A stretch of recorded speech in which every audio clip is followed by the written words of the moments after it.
अस्सलाम वालेकुम students, hope so you will be fine. My self Mohammad Junaid so lecture chemistry.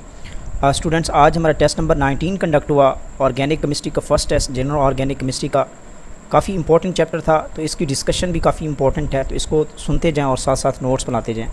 तो start करते हैं आज की discussion. Question number 1, tetravalency of carbon and tetrahedral structure was studied by. तो tetravalency, carbon की टेट्रावेलेंसी और टेट्राहेड्रल स्ट्रक्चर को स्टडी किया था लेबल एंड वॉन्ट हॉफ ने इसको स्टडी किया था। तो ये एक इम्पॉर्टेंट याद रखने वाली चीज़ है, तो इसको आप याद रख लें। नेक्स्ट क्वेश्चन था question number 2, a hybrid bond is always.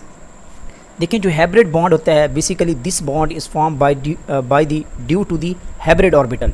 तो ये हाइब्रिड ऑर्बिटल की वजह से बनता है, और हाइब्रिड ऑर्बिटल्स ओवरलैप करके हमेशा सिग्मा बॉन्ड बनाते हैं। ये नोट कर लें आप, ठीक हो गया। Because maximum overlapping is possible only in the जो हेड टू हेड अप्रोच होती है उसके अकॉर्डिंग मैक्सिमम ओवरलैपिंग जो होता है वो स्ट्रांग होती है, जिसकी वजह से सिग्मा बॉन्ड की फॉर्मेशन होती है। तो so hybrid bond is always the sigma bond, तो नोट कर लें इसको।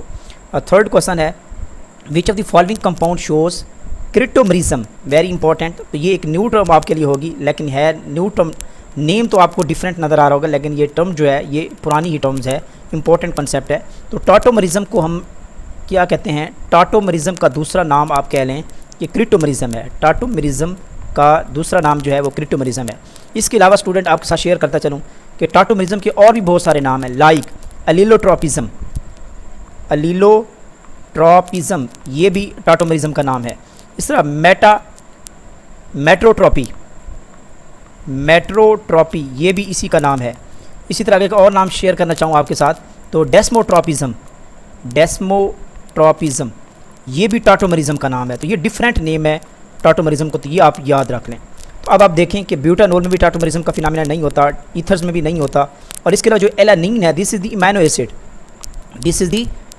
तो इस केस में अगर आप देखें, this is the structure of alanine CH3C, this is the amine group NH2, और ये कार्बोक्सिलिक ग्रुप होता है और ये हाइड्रोजन होता है। तो इस केस में कार्बोक्सिलिक का जो हाइड्रोजन होता है ये शिफ्ट होकर थर्ड कार्बन पे, यानी थर्ड एटम पे चला जाता है, फर्स्ट सेकंड थर्ड। तो इस तरह जो है ये जो हमारे पास एक टॉटोमरिज्म बनता है CH3C, और ये बन गया NH3 पॉजिटिव, और ये बन गया COO नेगेटिव, और ये H, और इसको हम क्या कहते थे? जीटाराइन कहते थे। तो these two are the tautomers of each other. Next question है question number 4, total number of no bond resonating structures are in the tertiary pentyl ketone. तो टर्शियरी पेंटाइल कीटाइन में कितने नो बॉन्ड रेजोनेटिंग स्ट्रक्चर्स हैं, mean कितने alpha hydrogen हैं, mean कितनी hyperconjugation structures हैं।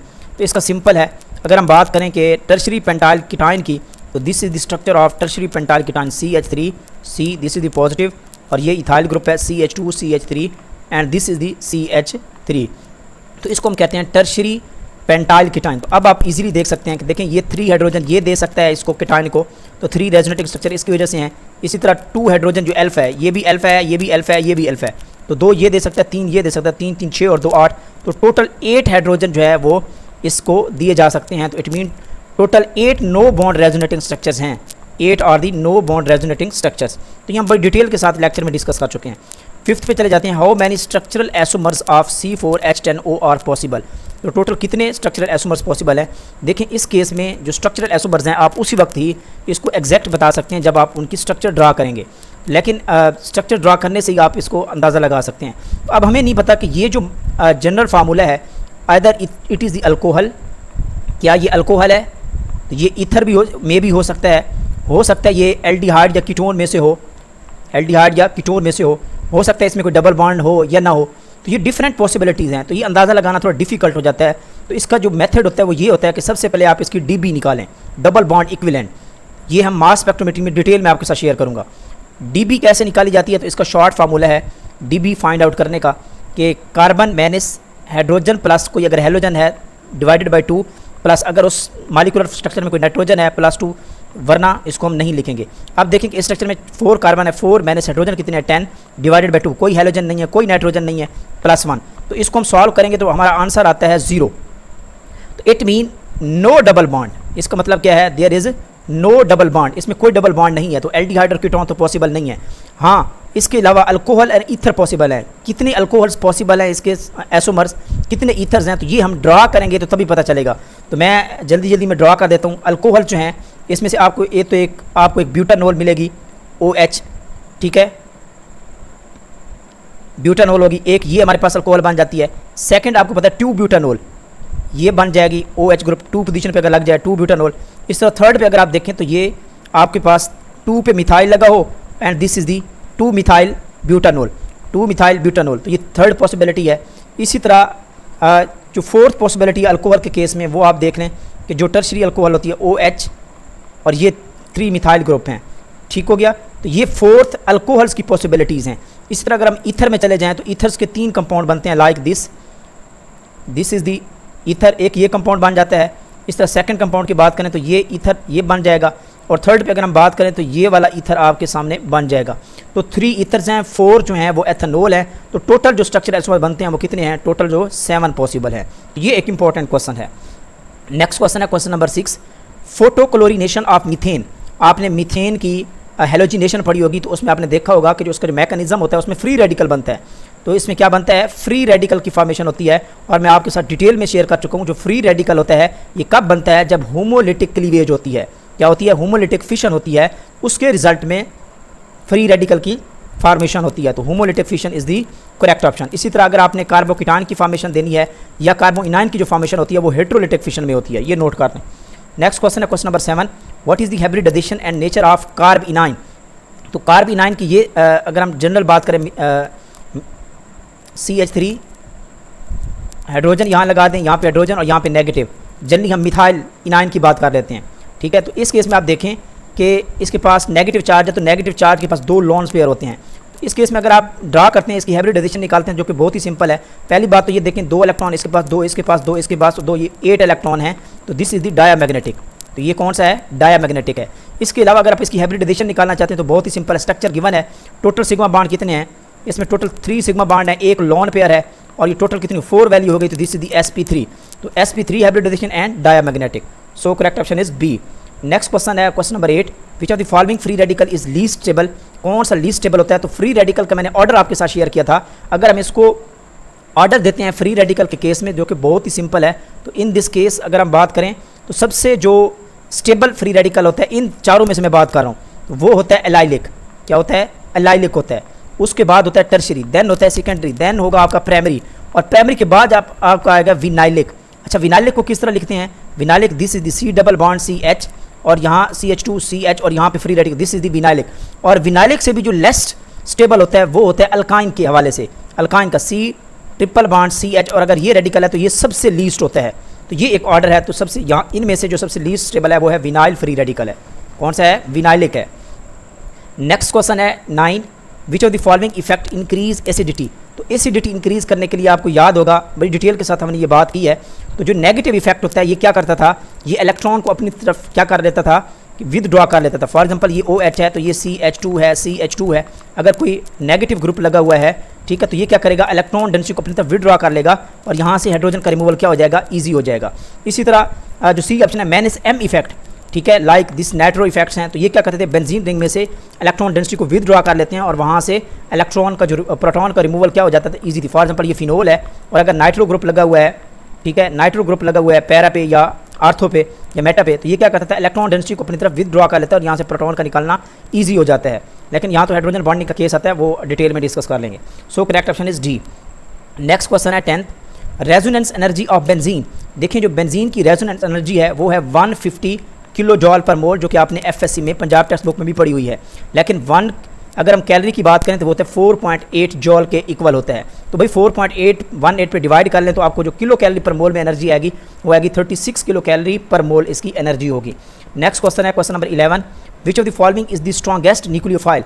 इसमें से कौन सा स्ट्रॉन्गेस्ट न्यूक्लियोफाइल है। तो करेक्ट ऑप्शन बी है, क्योंकि इसके पास लॉन पेयर भी मौजूद है, नाइट्रोजन मोर इलेक्ट्रोनेगेटिव है, और साइज भी इसका स्मॉल है। तो ये इजीली जो है ना वो अपना लॉन पेयर जो है ये डोनेट कर सकती है, इलेक्ट्रॉन को डोनेट कर सकती है।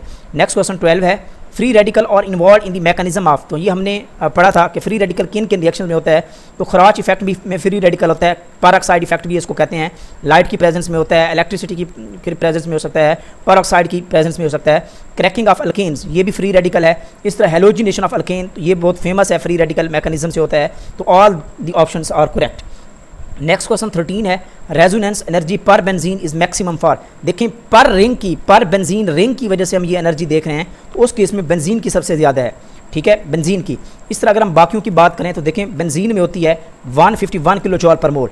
इस तरह नेफ्थलीन की अगर हम बात करें तो इसमें होती है 255 किलो जॉल। अब ये दो रिंग है तो लेकिन 250 होना तो ये चाहिए था, इसको 2 से मल्टीप्लाई करें तो डबल होना चाहिए, लेकिन इसकी वैल्यू डबल से भी कम है, ठीक है। तो इसका मतलब ये हुआ कि जैसे जैसे रिंग बढ़ता जाता है तो उसमें जो रेजोनेंस एनर्जी होती है ओवरऑल तो मालिक्यूल की ग्रेटर होती है, लेकिन पर रिंग की बात करें, पर बेंजीन रिंग की बात करें तो एनर्जी क्या होती है, लेस होती है। इसी तरह एंथ्रासीन की बात करें तो इसमें 351 किलो जॉल पर मोल एनर्जी होती है, तो ये कंपैरेटिवली अगर हम 3 से मल्टीप्लाई करें तो ये लेस है। Question number 14, which of the following is least acidic, phenol है, अर्थोफ्लोरोफिनोल है, मेटाफ्लोरोफिनोल है एंड पैराफ्लोरोफिनोल है। देखें this is the structure of phenol. और अगर हम बात करें बाकी इसके डेरिवेटिव्स की तो आर्थो के ऊपर ये फिनोल है, आर्थो के ऊपर फ्लोरीन लगा हुआ है, इसी तरह मेटा के ऊपर क्या लगा हुआ है, फ्लोरीन लगा हुआ है, और इसी तरह पैरा के ऊपर भी क्या लगा हुआ है, फ्लोरीन लगा हुआ है। इस केस में देखें इसमें जो लीस्ट एसिडिक होगा, देखें ये है मैनस आई इफेक्ट इसके पास मौजूद है, क्या है, मैनस आई इफेक्ट मौजूद है। तो ये क्या करता है, ये इलेक्ट्रॉन डेंसिटी को अपनी तरफ विदड्रॉ करता है। जब विदड्रॉ करता है तो यहाँ से प्रोटॉन का निकालना क्या हो जाता है, ईजी हो जाता है। इट मीन इन तीनों केसेस में क्योंकि मैनस आई इफेक्ट मौजूद है तो यहाँ से प्रोटॉन का निकलना ईजी है, तो मोर एसिडिक करेक्टर है। तो फिनोल के केस में it containing the less acidic character होगा इस केस में, फिनोल के केस में। So correct option is A. Next question है question number 15, during elimination reaction stable alkene is formed by, देखिए जो एलिमिनेशन रिएक्शन में होता है वहाँ डीहाइड्रोलिसिस होती है, डीहाइड्रेशन होती है, तो उसके रिजल्ट में क्या होता है, अल्कोहल से क्या बनती है, अल्कीन की फॉर्मेशन होती है। तो उस केस में हमारे पास 2 टाइप्स के प्रोडक्ट्स बनते हैं, एक हमारे पास हॉफ मैन प्रोडक्ट होता है और एक सिट्जिफ प्रोडक्ट होता है। तो सिट्जिफ प्रोडक्ट जो होता है this is the stable product, this is the stable product, और हॉफ मैन जो होता है this is the less stable product, या आप इसको कह सकते हैं this is the minor product होता है, और ये हमें मिलता है मेजर प्रोडक्ट मिलता है। तो सिट्जिफ कहता है कि अगर आपने डीहाइड्रेशन करवानी है तो फॉर एग्जांपल मैं आपके साथ एग्जांपल दे देता हूँ, लाइक 2 ब्यूटानोल है, CH3 CH2 CHOH ग्रुप लगा हुआ है और ये दिस इज़ दी CH3। अब देखें this is the alpha position, ये भी बीटा है, ये भी बीटा है। जब हम यहाँ से डीहाइड्रेटिंग एजेंट हम यूज़ करते हैं और यहाँ से वाटर निकालते हैं तो इसके रिजल्ट में 2 टाइप की स्ट्रक्चर मिलती हैं। या तो बीटा से सिट्जिफ कहता है कि आपकी जो हाइड्रोजन होनी चाहिए, बीटा हाइड्रोजन वो निकलना चाहिए जिसके पास लेस नंबर ऑफ हाइड्रोजन हो, जिसके पास क्या हो, सिट्जिफ कहता है जिसके पास लेस नंबर ऑफ हाइड्रोजन हो, वहाँ से आप बीटा हाइड्रोजन निकालें और मोर स्टेबल प्रोडक्ट बनेगा। तो जब यहाँ से निकालेंगे तो ये प्रोडक्ट बनेगा CH3 CH double bond CH और ये बन जाएगी CH3। तो इस केस में देखें this is the stable product और ये हमारे पास सिट्जिफ प्रोडक्ट है। और हॉफमैन कहता है कि जब भी आपने बीटा हाइड्रोजन निकालना है तो वहाँ से आपने निकालना है जिसके पास मोर नंबर ऑफ हाइड्रोजन हो। तो हॉफमैन क्या कहता है, जिसके पास मोर नंबर ऑफ हाइड्रोजन हो। तो इस केस में जब मोर नंबर ऑफ हाइड्रोजन इसके पास है, बीटा हाइड्रोजन के पास, तो यहाँ से हम निकालेंगे तो इसके रिजल्ट में हमारे पास अल्कीन बनेगी CH3 CH2 CH double bond CH2। और ये जो अल्कीन है this is the less stable है। क्यों, अगर हम इसकी रीज़न की भी बात करें तो हम ऑलरेडी फैक्ट डिस्कस कर सकते हैं कि देखें इस केस में हमारे पास जो है वो जो हाइपर कॉन्जुगेशंस हैं वो कितनी हैं, 2 रेजोनेटिंग स्ट्रक्चर्स हैं। इस केस के अराउंड में देखें तो ये 3 ये हैं, 3 ये हैं, तो 6 अल्फा हाइड्रोजन मौजूद हैं, तो 6 नो बॉन्ड रेजोनेटिंग स्ट्रक्चर हैं, तो ये this is the more stable.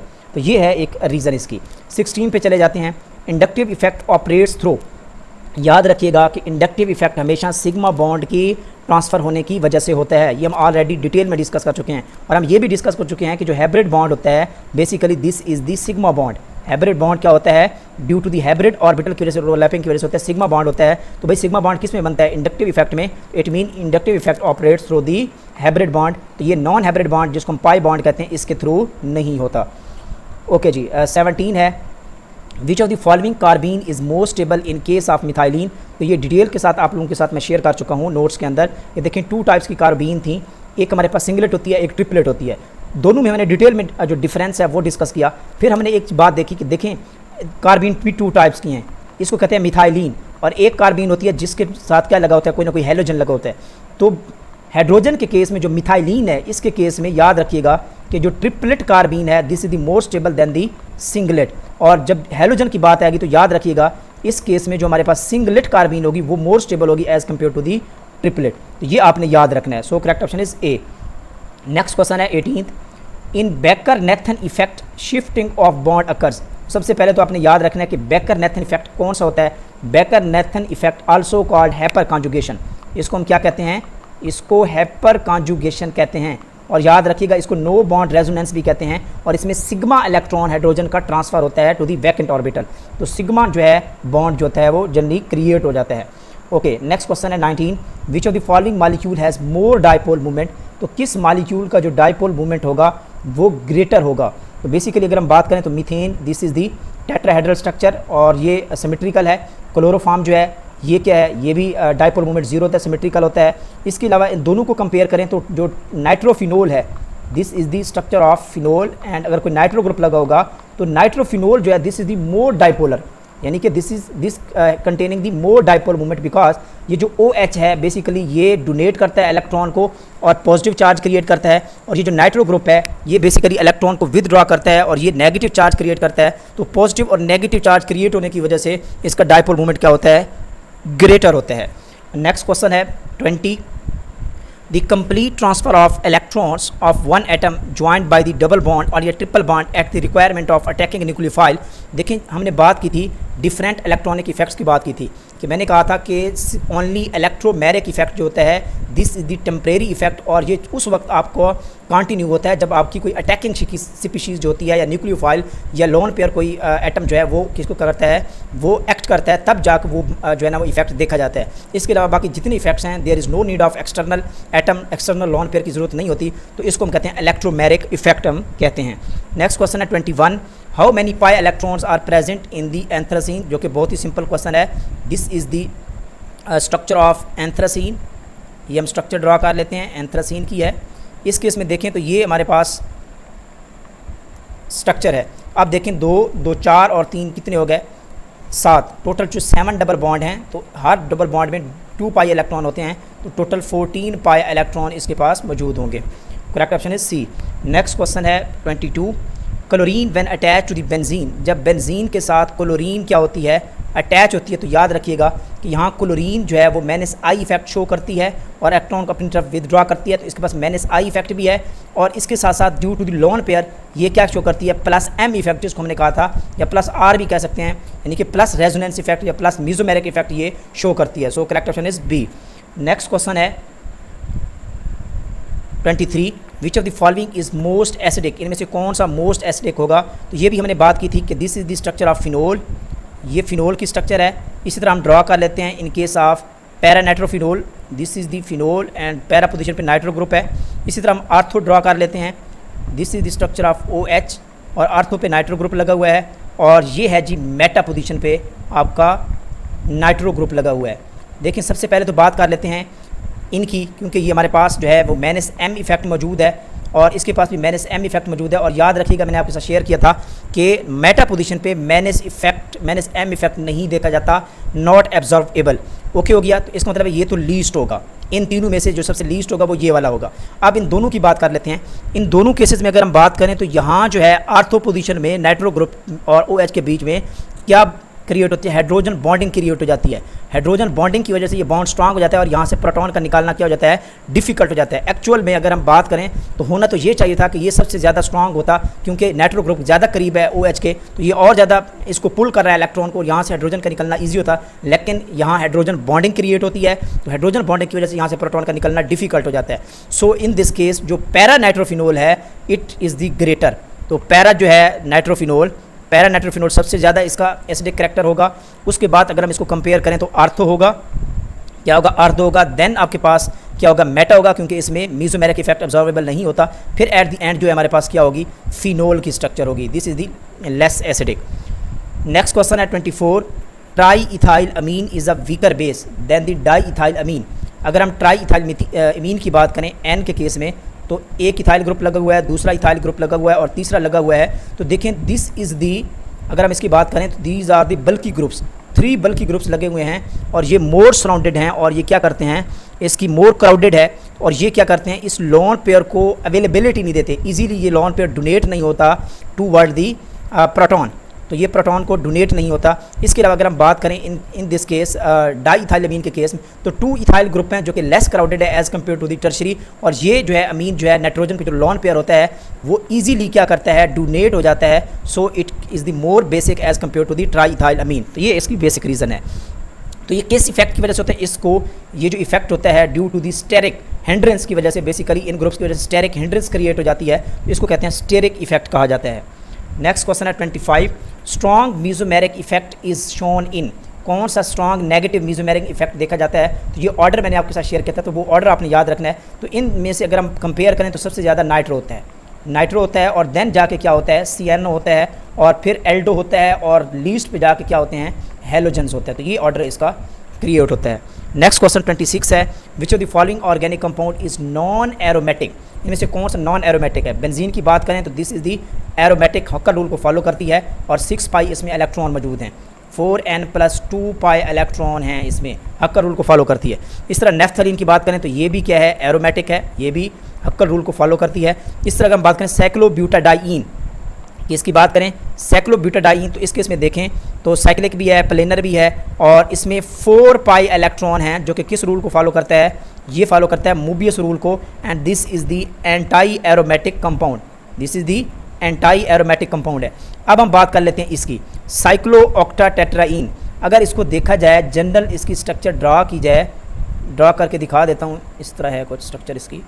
तो ये एक बॉन्ड यहाँ होता है, एक यहाँ होता है, एक यहाँ होता है, एक यहाँ होता है, तो टोटल 2 इलेक्ट्रॉन, 2 4, 2 6, 2 8, तो 8 इलेक्ट्रॉन किस में होते हैं, ये 4 पाई इलेक्ट्रॉन वाला फार्मूला में आते हैं। किसको, मोबियस रूल को।